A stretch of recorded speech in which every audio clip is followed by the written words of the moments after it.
A sua pré-candidatura ao Senado, ela não gera ruído em momento nenhum. A gente vê a direita debatendo, parte da direita debatendo, do PL debatendo, o Camporeso, o presidente do PL. Existe esse debate. A esquerda também ainda não tem um nome definido, mas você, sim. Está bem definido o seu nome para o Senado. Por que não gera esse ruído? Gostaria que você comentasse também sobre a adesão do Estado de Minas no Propag. E isso pode influenciar muito a governabilidade nos próximos anos. Tem essa questão do Pacheco, que surgiu como um nome possível da esquerda. Você gostaria de comentar sobre isso? Nas últimas 24 horas, houve um turbilhão na política de Minas Gerais e uma confusão envolvendo o Falcão, a Lua de Falcão. Você gostaria de comentar alguma coisa sobre isso? Minha gente, no Poder Entrevista de hoje, a gente falou com o secretário de Governo e Estado, Marcelo Aro. A gente bateu um papo, falou sobre esse panorama político aí da treta lá, do Simões com a Lua de Falcão, que está sendo repercussão no estado inteiro. Ele comentou sobre o caso, hein? Como é que tá o imbróglio com o PL. Entrevista muito legal, viu? Esse é o Poder Entrevista.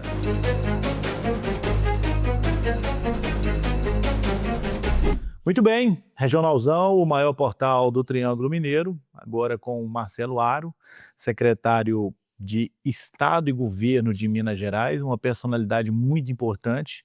Marcelo, acho que a primeira pergunta que eu quero te fazer é a que eu tenho feito para colaboradores da sua pré-campanha. É o seguinte, a sua pré-candidatura ao Senado, ela não gera ruído em momento nenhum. A gente vê a direita debatendo, parte da direita debatendo, do PL debatendo, o Camporeso, o presidente do PL. Existe esse debate. A esquerda também ainda não tem um nome definido, mas você, sim. Se fosse uma gíria de futebol, era você e mais 10. Está bem definido o seu nome para o Senado. Por que não gera esse ruído? Delino, todo mundo sabe, eu nunca escondi isso, o nosso desejo de realmente disputar as eleições para o Senado em Minas Gerais e ser eleito senador.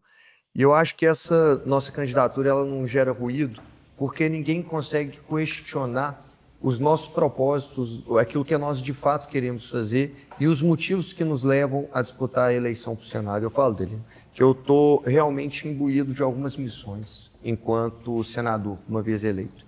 A primeira delas é voltar a fazer uma discussão nacional da importância de Minas Gerais. Minas Gerais, infelizmente, nos últimos anos, ela ficou esquecida, apagada no cenário nacional. Isso é uma pena, porque Minas Gerais sempre foi protagonista da política nacional. Nós já demos 9 presidentes da República, fomos o estado que mais tivemos presidentes, e Minas simplesmente não tem feito essa discussão nacional. Você imagina, Delino, que de tudo que você paga de imposto, todos nós mineiros pagamos, volta para o estado 40%, 60% fica na mão da União. Cadê os nossos representantes da unidade federativa, que é o cargo de senador, defendendo que isso não aconteça? Cadê os nossos senadores para tirar o dinheiro lá da União e trazer aqui para Minas Gerais para resolver os problemas das pessoas? Eu confesso que eu não estou interessado em fazer a discussão do sexo dos anjos. Eu estou interessado em resolver o problema das pessoas. Eu estou preocupado com a saúde da nossa população, com a educação, com o desenvolvimento econômico, com a infraestrutura. Desculpa, porque senão eu vou falando. Não, claro, Perdão. eu vejo que você está muito na causa da inclusão, está muito ligado na causa da inclusão. O vereador Ronaldo Tanus também, que contribuiu para que você estivesse aqui, e isso é uma causa que funciona muito bem politicamente, mas eu vejo que você tem ela no coração de fato, né? É isso. Adelino, eu vou tomar a liberdade aqui de falar. Eu estava falando dessa construção municipalista de solução de problemas. São 3 motivos que me levam a querer ser senador da República. 3 motivos. O primeiro é para desenvolver o nosso estado. E aí mesmo, sabe, eu estou falando da gente fazer o que nós estamos fazendo enquanto governo de Minas. Nós agora conseguimos colocar 100% de SAMU atendido no nosso estado, coberto 100% do nosso território com SAMU. Nós assumimos o governo, tinha 47% do SAMU atendido. Os hospitais regionais, promessas de décadas, nós entregamos de Teófilo Otoni, estamos entregando de Divinópolis, o de Sete Lagoas, ou seja, levando saúde, qualidade para a nossa população. É claro que tem muita coisa ainda para fazer. Eu não estou falando que nossa saúde está boa, não. Estou falando que está ótima, não. Pelo contrário, tem muito o que fazer. Mas eu sei reconhecer os avanços. Agora eu quero fazer isso em federal, porque lá tem mais dinheiro para a gente trazer aqui para o nosso estado, para desenvolver o nosso estado. Então, em primeiro, é para trazer recursos para o nosso estado. E eu tenho convicção Adelino, que eu tenho habilidade política, eu faço com humildade, não é com arrogância e nem me achando melhor do que os outros, mas é minha vocação, eu tenho habilidade política para construir entendimento, para dialogar com todo mundo, para trazer os recursos que Minas Gerais merece e para ter o protagonismo que Minas Gerais sempre teve e que deixou de ter nos últimos anos. Segundo motivo que eu quero ser senador, eu quero ser o senador das pessoas com deficiência e doenças raras, Adelino. Eu tenho 6 filhos, sou casado com a Tininha e tenho 6 filhos com ela. 6? 6. Por enquanto, viu, Adelino? Minha esposa não vai assistir isso não, né, Adelino? 6. Se eu falar que por Eu enquanto... tenho 3, eu tô ficando maluco. Sou um admirador a partir deste momento. E a minha primeira filha, Adelino, a Maria, ela nasceu com uma doença raríssima. Minha filha não anda, não A fala. primeira. Isso, a primeira. Ela tem deficiência cognitiva completa. Ela só ri e chora e arrasta no chão. Mas a Maria é o maior presente que Deus podia ter me dado. A Maria me ensinou que é um amor verdadeiro, né? Eu falo que eu amo todos os meus filhos, mas a Maria de maneira especial, que é um amor gratuito, um amor que nada espera, um amor diferente do amor que eu tenho pelos outros meus filhos. E a Maria, ela despertou a minha vocação.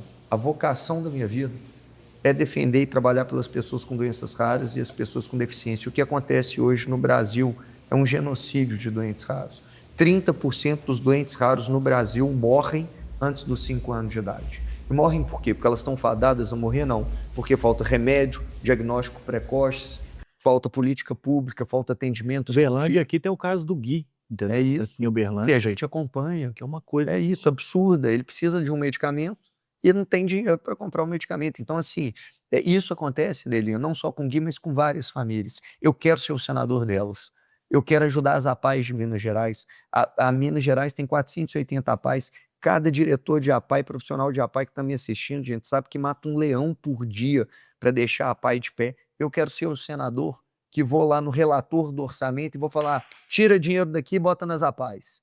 Eu sei a importância disso. As pessoas com deficiência, doenças raras, elas não podem ser tratadas como segunda e terceira categoria da população, não. Elas são seres humanos, assim como eu, assim como você, elas merecem dignidade e elas merecem investimentos do poder público. Aliás, merecem mais do que aqueles que não têm, obviamente, uma deficiência. Então, eu quero ser o senador dessas pessoas. Esse é meu segundo motivo, Adelino. E por último, para não ficar longo, terceiro motivo que eu quero ser senador. Eu sou jornalista de formação, formei também em Direito, sou advogado, mestre em Direito Constitucional. Estudei minha vida inteira, estou pronto para colocar limites no STF. Não está certo o que o STF tem feito no nosso país. Virou um poder soberano. Isso está errado. Sem gritaria, sem desrespeito, mas nós precisamos colocar freios. Não está certo. O que o STF está fazendo está extrapolando as competências dele, está invadindo aquilo que é competência dele. Acha que falta esse parlamentar articulador hoje, que tem capacidade para fazer um projeto de lei, por exemplo, que limita essas decisões, para fazer isso acontecer entre direita e esquerda? Falta 3 coisas. Para fazer isso que nós estamos falando, Eline, isso é muito profundo, isso é muito sério. É necessário que o senador tenha 3 características. A primeira, habilidade política. Você não constrói, por exemplo, um impeachment de ministro sem habilidade política, de conversar, de dialogar, de entrar em entendimento. Aí, muitas vezes, nós temos os senadores que defendem um impeachment, por exemplo, de um ministro que está extrapolando, mas não tem habilidade, competência política de articular para que isso aconteça. 2, falta coragem. Então, para alguns, eles têm habilidade política, mas não têm coragem. E por que eles não têm coragem? Porque eles respondem processo no STF. Eu não respondo processo nenhum no STF, Adelino. Então, minha vida eu tenho já, são 13 anos mais, né? Eu fui vereador em 2012, são 14 anos de vida pública. Eu não tenho um processo contra mim. Eu não tenho, a minha vida, graças a Deus, é um livro aberto. Então, eu tenho coragem para fazer um enfrentamento. E terceiro, tem que ter conhecimento técnico. É isso que eu estou falando. Meu mestrado é em Direito Constitucional, eu conheço a Constituição, eu sei que eles estão extrapolando a competência deles, eu sei que eles estão fazendo mais do que aquilo que eles deveriam fazer e cabe ao Senado Federal colocar freio nisso. Por isso que nós temos os 3 poderes, né, que regem o nosso Estado, que é o Poder Executivo, Legislativo, Judiciário, e que pela ideia de quando teve a criação da tripartição dos poderes, lá na Revolução Francesa, né, com os iluministas, Montesquieu, Robespierre, que era o quê? a teoria dos freios e contrapesos, check and balance. Um poder não pode ser maior do que o outro. O que está acontecendo hoje é que nós temos um poder muito maior do que os outros e isso precisa acabar. Então eu quero ser senadora dele por esses 3 motivos principais. Eu acho que é por isso que a minha candidatura não causa ruído, porque as pessoas sabem que eu tenho um ideal, que eu tenho uma pauta e eu tenho um propósito. Muito bem, partindo para a política agora, como é que você está acompanhando essa transição aí do governo Zema para o Simões? Como é que está isso? Olha, Eu o sei. Simões é o nosso administrador, né? Eu falo que o governador Romeu Zema, desde o início, confiou ao Matheus a administração ali do Estado. Claro, sempre liderando esse processo, falando como queria que nós fizéssemos, mas o administrador sempre foi o Matheus. E agora, nada mais justo do que dar continuidade ao trabalho do Zema. O Zema tem mais de 65% de aprovação em Minas Gerais. Num estado tão heterogêneo como o nosso, é uma baita aprovação. E é justo ele querer fazer o sucessor dele, e é bom para Minas Gerais que nós tenhamos um sucessor para a gente não retroagir. Interessante o perfil do eleitorado mineiro, que teve muita gente que votou no Lula e no É Zema. heterogêneo, é um público heterogêneo.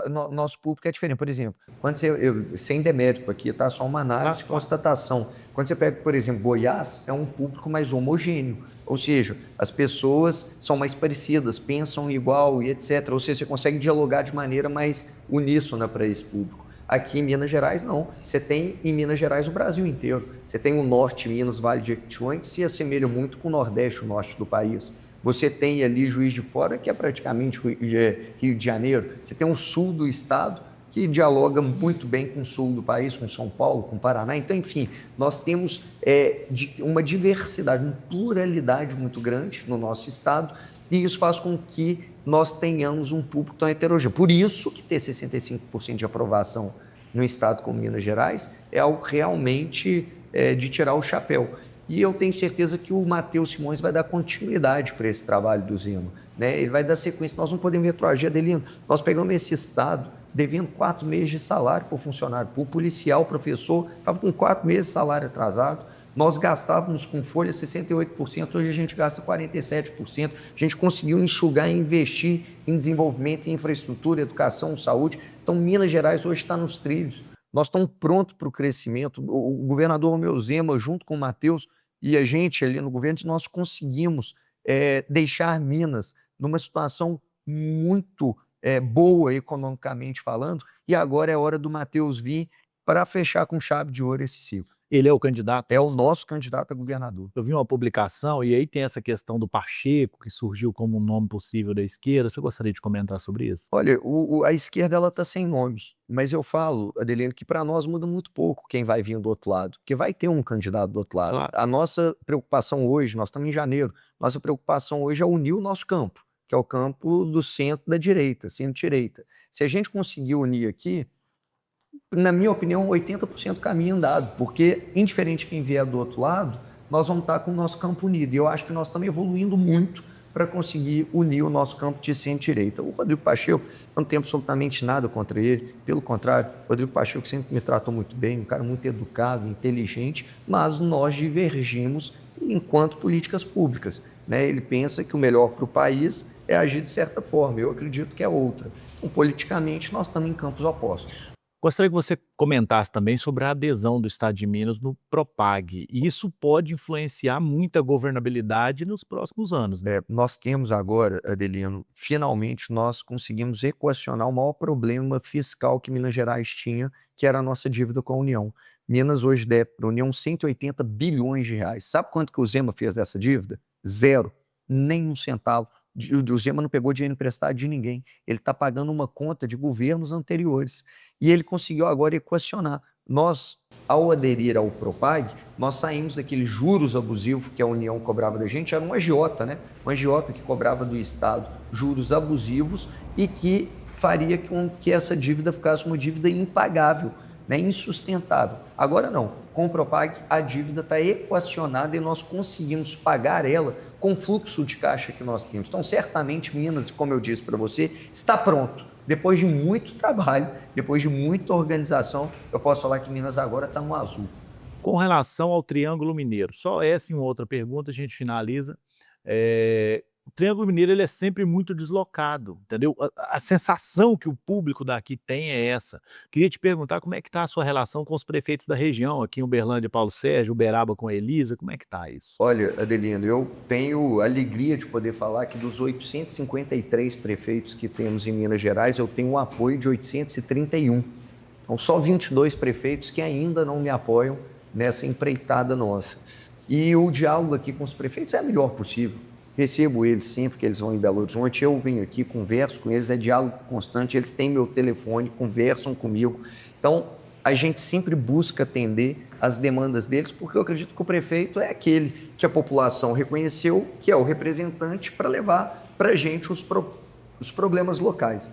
Então, hoje, Adelino, a nossa relação aqui é a melhor possível. Você pega aqui, né, falando de algumas cidades aqui, como você disse, e você mesmo exemplificou, Uberlândia, o Paulo Sérgio, é um grande companheiro, um grande amigo, me apoia nessa empreitada nossa. Elisa, mesma coisa, de Uberaba, o Renato, nosso prefeito de Araguari. Então, enfim, todos os prefeitos aqui da região já compreenderam que o nosso projeto é um projeto bom para Minas Gerais, é um projeto que transforma a vida do cidadão, que não é só um projeto de poder pessoal, é um projeto de transformação social, que é o que nós queremos, ajudar as pessoas a melhorarem de vida. E essa é a nossa intenção, esse é o nosso trabalho, Adelino. E eu tenho certeza que Minas Gerais, no momento certo, vai dar continuidade para esse projeto que nós estamos montando. Uma última questão, então, para a gente finalizar, já te agradecendo. Nas últimas 24 horas, houve um turbilhão na política de Minas Gerais e uma confusão envolvendo o Falcão, a Lud Falcão. Você gostaria de comentar alguma coisa sobre isso? Adelino, eu tenho o maior respeito pelo presidente da MM, o Falcão. Falcão, inclusive, recentemente, nós estivemos juntos, conversamos sobre política, conversamos sobre Minas Gerais, sobre o Brasil. Eu tenho uma relação com a deputada estadual Ludmila Falcão também excelente. A Ludmila foi eleita no Podemos, que é um partido que todo mundo em Minas Gerais sabe que é um partido que caminha com o nosso grupo político. Ludmila, ela é muito competente, trabalhadora, votou com o governo nas pautas que nós precisamos. Agora, na questão da Copasa, ela esteve conosco, no Propag esteve conosco, e eu acredito que isso daqui é um ruído que acontece de família. É igual, de vez em quando, a gente tem um ruído ali com o nosso irmão, com o nosso primo. Eu acredito que é isso que aconteceu, mas eu não tenho dúvidas que, com sabedoria, nós vamos conseguir superar esse problema que aconteceu. O vice-governador Matheus Simões é um lorde, é um cara super gentil, é um cara inteligentíssimo, e eu tenho certeza que, quando teve esse acontecimento, a intenção do Matheus era de resolver o problema. O Matheus sempre falou, porque a relação, ninguém sabe disso, a relação do Matheus com o Falcão e da Ludmila com a professora Cristiana, esposa do Matheus, era familiar. Eles jantavam junto, eles conversavam muito, o Falcão veio do Novo, então era uma relação de amigo. Eu acho que é amigo, né? De vez em quando um liga para o outro ali e pode ter, eu não sei como é que foi essa conversa, mas eu acredito plenamente naquilo que o nosso vice-governador fala, e eu tenho certeza que nós vamos conseguir superar essa questão. Nós estamos diante de pessoas que querem o melhor para Minas Gerais. Muito bem, esse foi o Poder Entrevista. Agradecer a audiência de todo mundo que acompanhou a gente até aqui. Marcelo Aro, muito obrigado. Obrigado, Adriano. Jornalzão, o maior portal do Triângulo Mineiro.